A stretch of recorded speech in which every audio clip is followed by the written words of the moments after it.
विद्यार्थ्यांनो, आज आपण बुद्धिमत्ता चाचणीतील एक घटक बघणार आहोत। तो घटक कोणता आहे?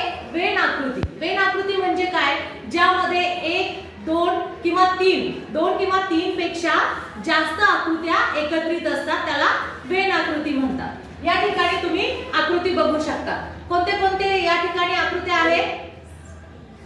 चौकोन आहे, सर्कल आहे, स्क्वेअर पण आहे, सर्कल पण आहे आणि ट्रायंगल पण आहे आणि त्याच्यामध्ये काही संख्या तुम्हाला दिसतायत, बरोबर आहे? तर या ठिकाणी 20 ही संख्या कोणत्या आकृतीमध्ये आहे?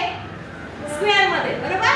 स्क्वेअर मध्ये। आणि स्क्वेअर मध्ये ज्या संख्या आहेत त्या कशाच्या संख्या आहेत? मराठी वाचता येणारे, मराठी वाचता येणारे। त्याच्यानंतर सर्कल आहे, सर्कल मध्ये जी संख्या आहे ती संख्या गणित सोडविता येणारे विद्यार्थी, गणित सोडविता येणारे विद्यार्थी। आणि ट्रायंगल मध्ये ज्या संख्या आहेत त्या संख्या काय दर्शवतात? इंग्रजी वाचता येणारे विद्यार्थी, इंग्रजी वाचता येणारे विद्यार्थी।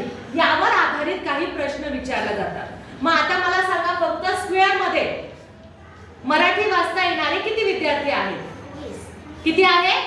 20, बरोबर आहे? त्याच्यानंतर फक्त इंग्रजी वाचता येणारे किती विद्यार्थी आहेत? 10। आणि गणित सोडवणारे, फक्त गणित सोडवणारे किती विद्यार्थी आहेत? 17।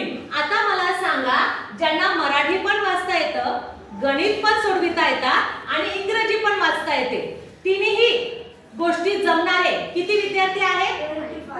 किती?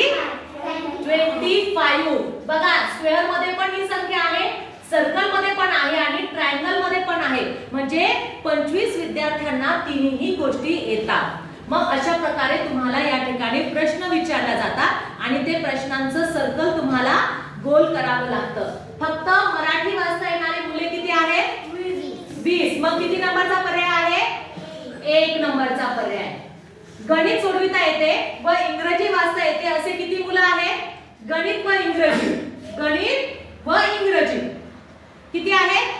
गणित व इंग्रजी 1। किती नंबरचा पर्याय? 2 नंबरचा।